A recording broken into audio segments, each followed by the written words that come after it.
Thanks so much for being here. It's really an honor and a pleasure. I am such a huge fan of what McLaren CSF is doing, so it's always an honor to partner. Your kind introduction reminded me that I used to live in Los Angeles. And this has been one of those winters in which you ask, why did I leave that job? But you know how that goes here in Minnesota as well. So I do want to think about the nature of the secular tonight. I'll frame the project this way. I don't think that there's a debate about whether we live in a secular age. I think the debate is about how to understand that and what that means. And I don't think it helps to contest the reality of secularization. I think instead we should be spending our time trying to discern just what we think follows from that, what the implications of that are. And I think that, and you'll feel that in a special way here at a place like a public university. We often tell ourselves stories that public universities are secular institutions. And I guess I want us to think about what that means. How can we explain our secular age?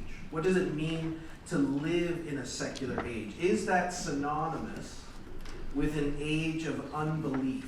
Or as some people put it, does that mean that we live in an age of disenchantment? Who gives the best account of our secular age in which we undoubtedly find ourselves? In particular, I want to set up a conversation and contest between two different kinds of explanations of what the secular and secularization are. And ironically, one is what I'm going to call secularist accounts of our secular age. And the alternative is, I couldn't come up with a sexier name, it's just non-secularist accounts of the secular age. But you'll see that there are two very different ways of trying to make sense of our present. What characterizes the present in which we find ourselves? Secularist accounts of our secular age are subtraction stories. That is, the account they give for where we find ourselves, the sort of account that's offered by the folks we sometimes call the new atheists or other kinds of rationalists, tend to tell what Charles Taylor calls subtraction stories. And what that means is this. According to these explanations of the secular is what is left over when you lop off superstition, mythology, religious belief, and tradition. In other words, there's a sort of narrative arc that characterizes a secularist account of how we got to our present. And it's a sort of progress myth which says that in the West we eventually learned how to excise and subtract the fables, mythologies, superstitions, religions, beliefs in gods that used to characterize us. And once we got rid of all of that hocus pocus and mumbo jumbo, the cool, clear, objective, rational world that was left over, that was left after we subtracted all of that, that's our secular age. It's an age in which reason and science sort of surgically remove this freakish growth that had accumulated that was religious superstition. And when you take that off, you are left with just human rationality. So the secular is what is left when we subtract myths, superstition, and religious belief. To be secular is to grow up and just stop believing. That's the kind of story that you'll hear from Richard Dawkins, Christopher Hitchens, Sam Harris. I want to suggest that there is something theoretically inadequate in this account of secularization. In other words, I don't want to contest it just because I'm a religious believer. I want to say, as a theorist, I think that there is something theoretically inadequate in that account. There's something, we might say, even unsatisfying about this account. Because as a theoretical explanation, it doesn't seem to do justice to what it feels like to live in a secular age. The measure of any theory is its ability to account for the phenomena that we bump up against, right? And so any good explanatory theory has a capaciousness about it, such that it can embrace and enfold and give an account of a wide swath of phenomena that we keep bumping into.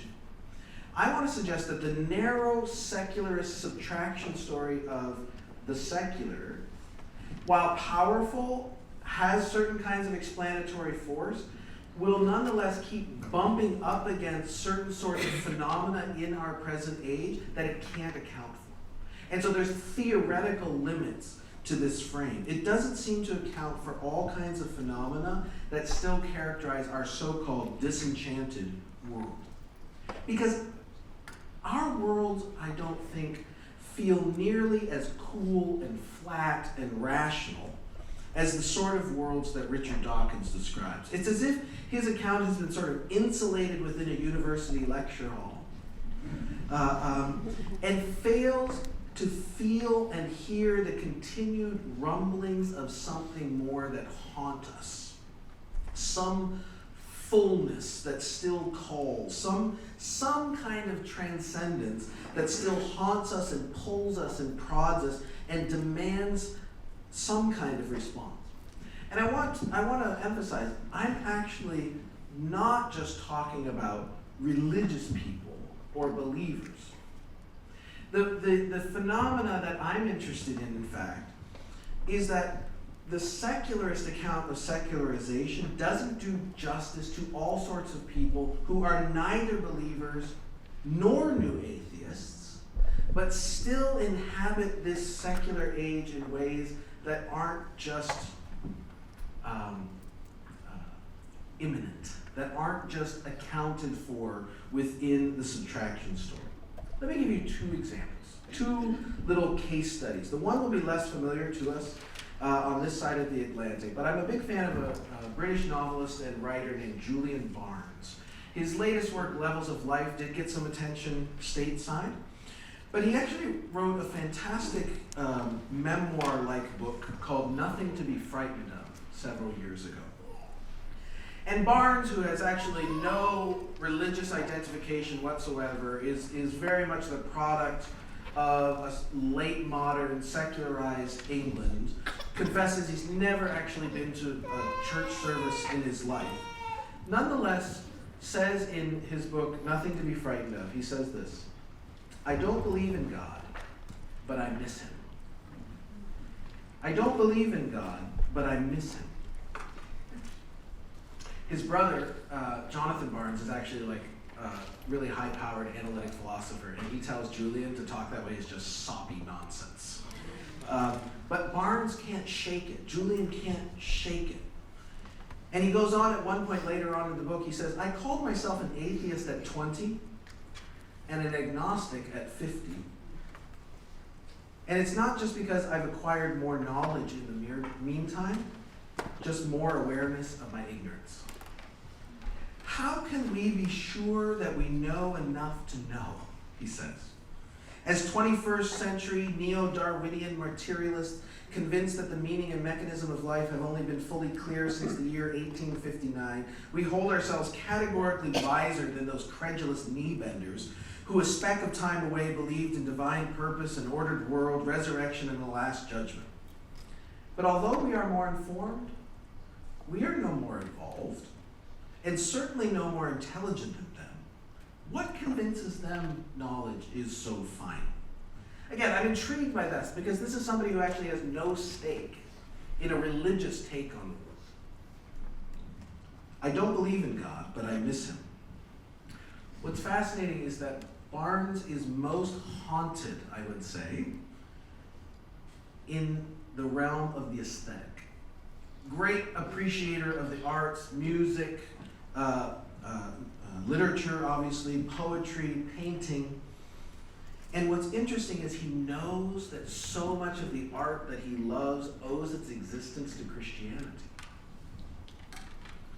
Without the madness of the gospel, Mozart never would have composed a requiem.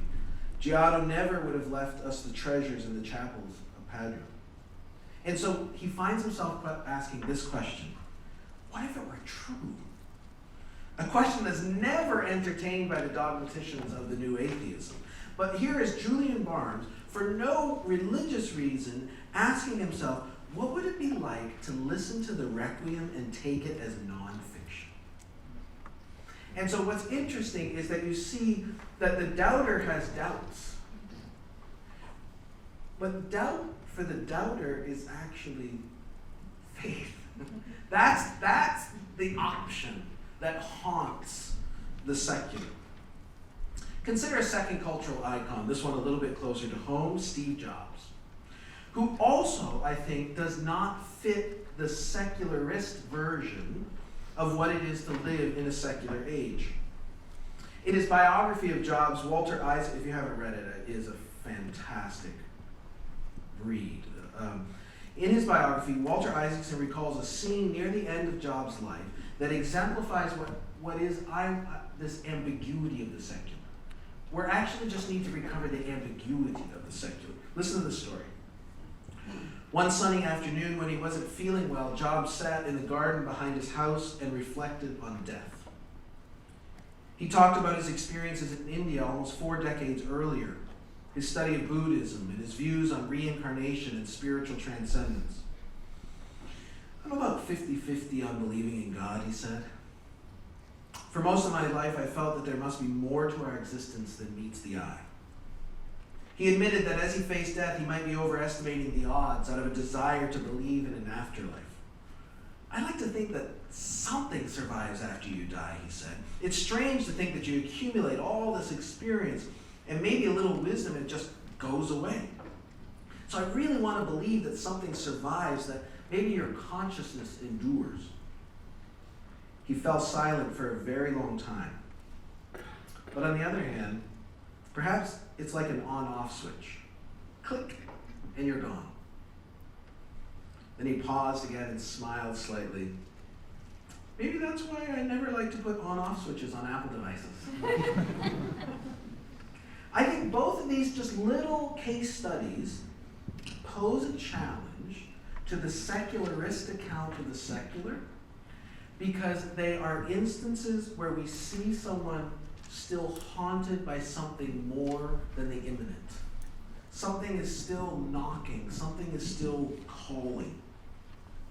And so I want us to consider an alternative frame, an alternative theoretical model that has been offered by the Canadian philosopher Charles Taylor. And he's Canadian, so it has to be true. In which we'll simply call it a non-secularist account of the secular. He doesn't deny the reality of secularization, doesn't want to contest the fact that we find ourselves in a secular age. He just wants to offer a different explanation of what that would mean.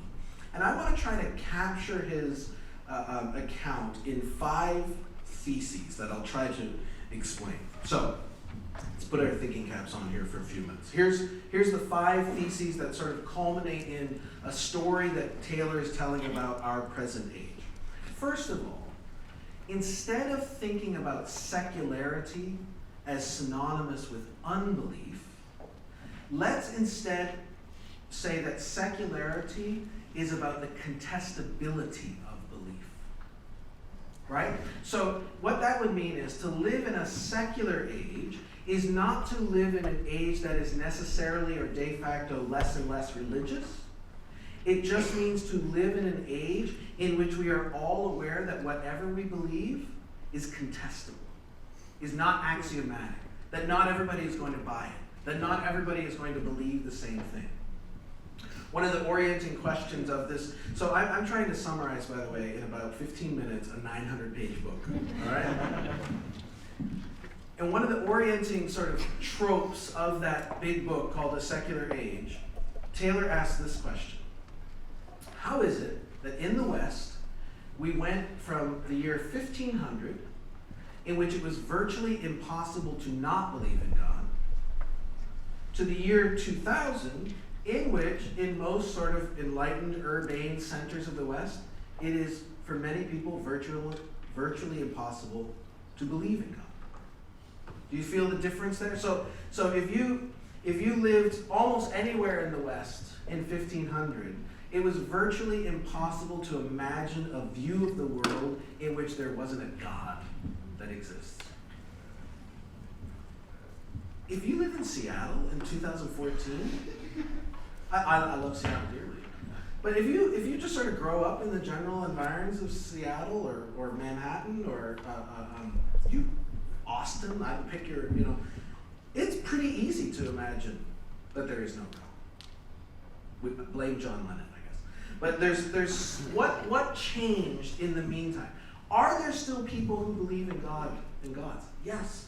So it's not a decline. It's not about whether people still have religious beliefs. Here's what's changed. No matter what you believe, you know that you can't take it for granted that everybody else around you believes the same thing. So a secular age is not necessarily a less religious age. It's just an age in which the plausibility conditions for belief are contested. And so you have to be aware of the fact that your beliefs are not axiomatic. There are all kinds of options on the table. And so what's interesting for Taylor is that means not only does it change the possibility so that you can be, quote unquote, an unbeliever now, that's a possibility. It also means that even people who continue to believe differently in 2000 than they did in 1500. Because you are aware of the fact that this is not a given. You could imagine not believing. It's easy. You have a neighbor who doesn't, right? So the shift in plausibility conditions means we live in an age of contested beliefs. Second, now that in itself is not enough to usher in sort of the disenchanted world in which we find ourselves. So he emphasizes the secular is not just the remainder after we subtract religious beliefs and superstitions. The secular also comes with a positive, productive accomplishment. That there are options that had to become live options so that you could imagine believing something other than the gods. Or let me try that one other way. I'm getting all excited. To not believe in God or the gods in our secular age is actually never to be an unbeliever. It's to believe something else. And what had to happen for that to really become viable is the third theme for Taylor, which is modernity had to create another option for meaning, for significance, that didn't appeal to transcendence. And for Taylor, he says this as somebody who's quite awed by this accomplishment. He says what really became new in the West was the possibility of imagining a meaningful, significant, full life that had nothing to do with transcendence and nothing to do with eternity. A meaningful, full, significant life that could be wholly lived within what he calls the imminent frame, right? Imminent, enclosed, the sort of world in which we find ourselves without having to appeal to any outside or transcendence. That option of imminent meaning and significance, Taylor calls exclusive humanism. It's this idea that basically you could have a meaningful life without any reference to transcendence or eternity. And he says, before about 1600, that wasn't imaginable. We didn't have the resources to even imagine that was a possibility. How are we doing, okay? Remember, we have Q&A, so any puzzlements, be noting this down. Okay. Fourth characteristic, then, of our secular age is that now we all find ourselves in this imminent frame, even if you do believe in God. Even if you do long for eternity, in fact, we live in a world that is constructed as if it were this imminent frame, and even if we believe beyond it, we are still very much shaped by it. And Taylor says what characterizes living within this imminent frame is the phenomenon of cross-pressuring. And there's something about this metaphor. He's looking for words. He's looking for a word picture. And I've tried to capture it in a diagram on your outline there. This is the limits of my ability to use MS Word's draw program, but you'll get at it a little bit.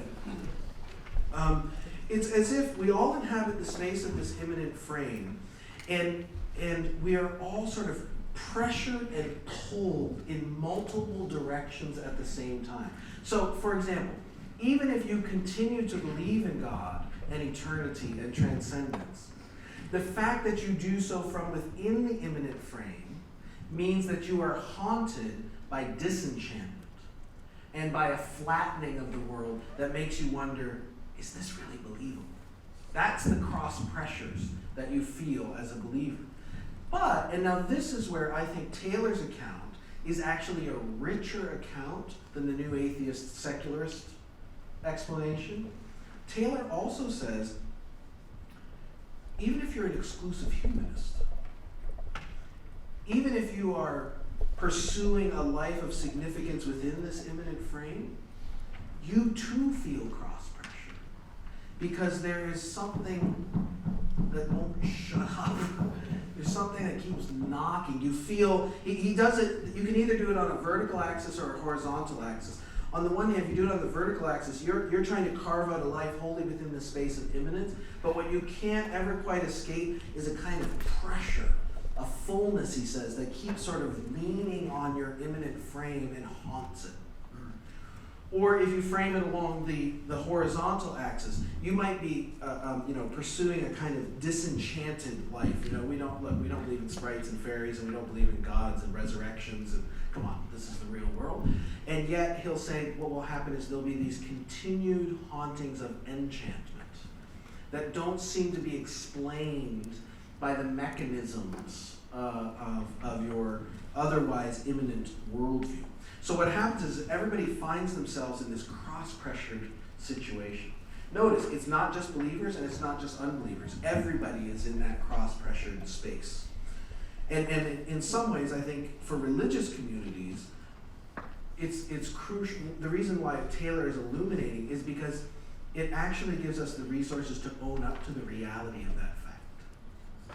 And I think one of the ways, okay, brief little soapbox moment, one of the ways that generations of religious communities will never serve younger generations is if they keep just trying to pretend that there's no cross pressure. That doesn't help.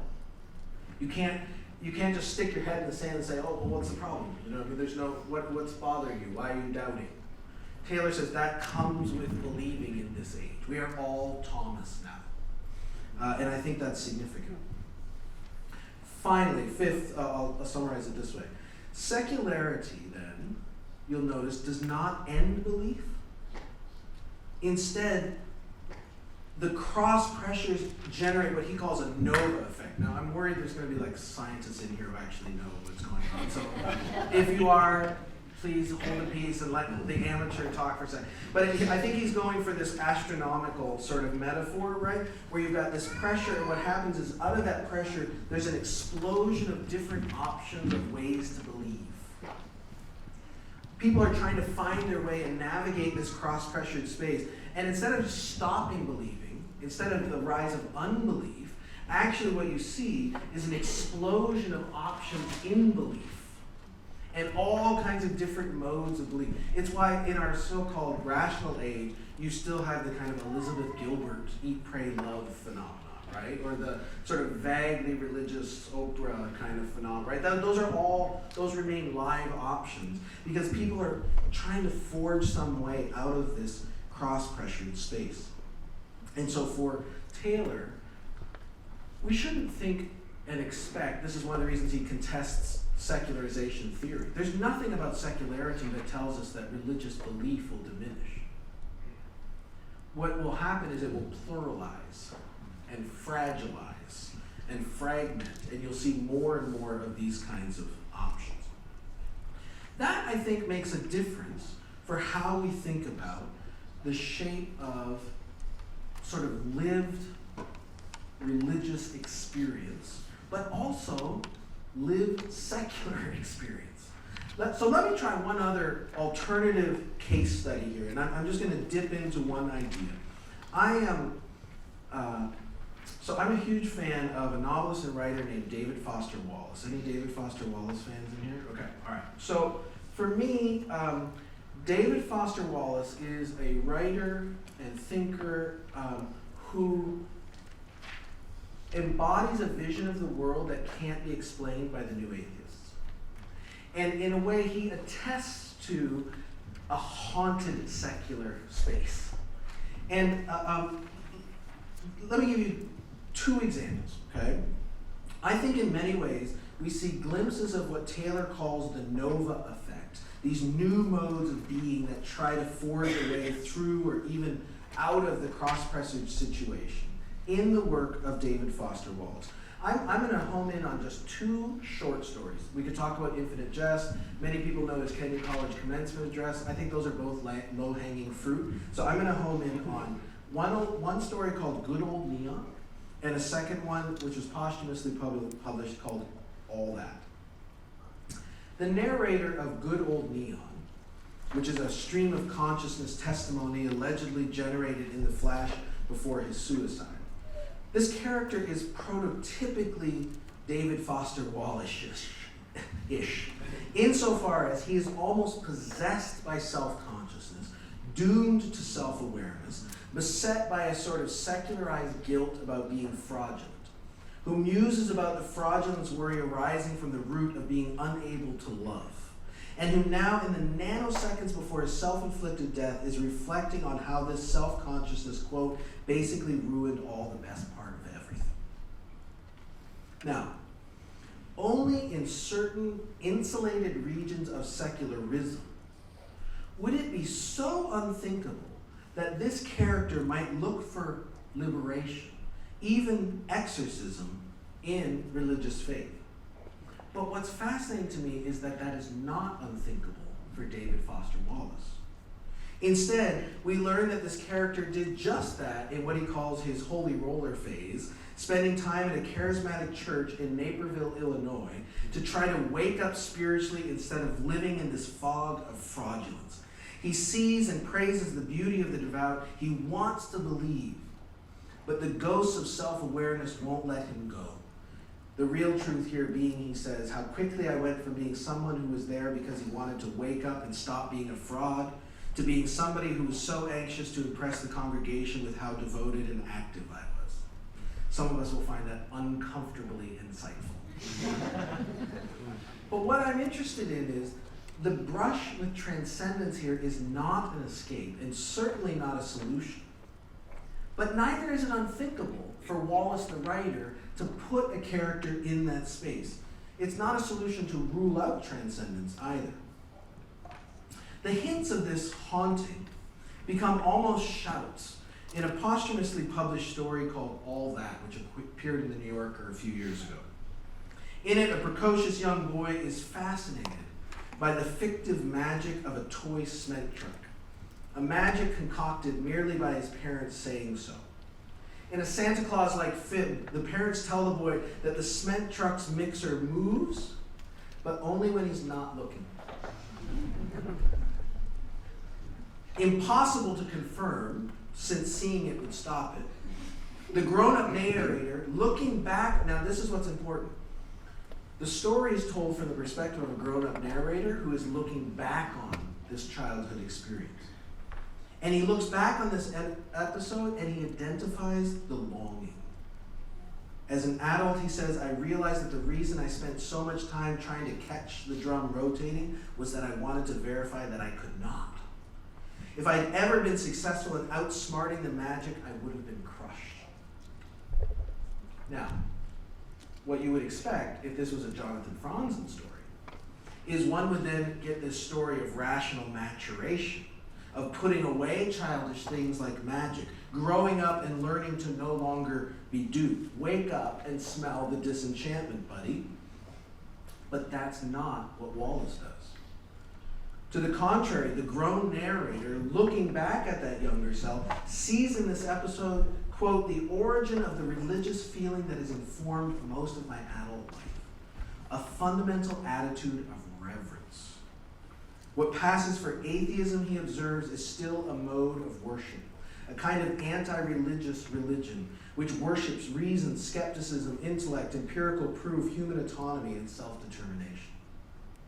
But the narrator is not ready to convert to that gospel of imminence. To the contrary, he says the fact that the most powerful and significant connections in our lives are at the same time invisible to us seems to me a compelling argument for religious reverence rather than skeptical empiricism as a response to life's needs. So keep in mind, this is David Foster Wallace. Do you know what I mean? Like, this isn't James Dobson. This is not somebody who has a cultural stake in taking a religious stand. It's my sense that more of us live in worlds like those portrayed by David Foster Wallace than those mapped by either new atheists or religious fundamentalists. It's this sort of contested, cross-pressured, haunted world that's the secular. Not a world sanitized of faith and transcendence, flattened to the empirical. At the end of a secular age, Charles Taylor hazards one forecast. So this is page 899. And he says one thing about the future. This heavy concentration of the atmosphere of imminence, he says, will intensify a sense of living in a wasteland for subsequent generations, and many young people will begin again to explore beyond the boundaries. Now, if you hear wasteland and you start thinking T.S. Eliot, that's not an accident. The aridity of that wasteland, coupled with this persistent pressure of transcendence that cannot be explained away, will continue to generate third ways of various sorts. In that cross-pressured space, some will begin to feel and be honest about the paucity of the imminent frame. And in ways they never could have anticipated, some will begin to wonder if renunciation isn't the way to wholeness. That freedom might be found in the gift of constraint, and that the strange rituals of Christian worship are the answer to their most human aspirations. The haunting of the secular will be mutual, Taylor says. I can think of no better expression of this than Jeannie Murray Walker's marvelous poem called Staying Power. Permit me to close with a reading of it as really an aesthetic expression of what I've been trying to argue that says it much better. The poem is called Staying Power. It has a little epigraph, which is puzzling but maybe sets a tone. The epigraph says simply this: in appreciation of Maxim Gorky at the International Convention of Atheists, 1929. Like Gorky, I sometimes follow my doubts outside to the yard and question the sky, longing to have the fight settled, thinking I can't go on like this. And finally I say, all right, it's improbable, all right, there is no God. And then, as if I'm focusing a magnifying glass on dry leaves, God blazes up. It's the attention maybe to what isn't there that makes the emptiness flare like a forest fire until I have to spend the afternoon dragging the hose to put the smoldering thing out. Even on an ordinary day, when a friend calls, tells me they've found melanoma, complains that the hospital is cold, I say, God, I say as my heart turns inside out. Pick up any language by the scruff of its neck, wipe its face, set it down on the lawn, and I bet it will toddle right into the God fire again, which, though they say it doesn't exist, can send you straight to the burn unit. Oh, we have only so many words to think with. Say God's not fire. Say anything. Say God's a phone, maybe. You know you didn't order a phone, but there it is. It rings. You don't know who it could be. You don't want to talk, so you pull out the plug. It rings. You smash it with a hammer till it bleeds springs and coils and clobbery metal bits. It rings again. You pick it up, and a voice you love whispers, hello. Thanks very much.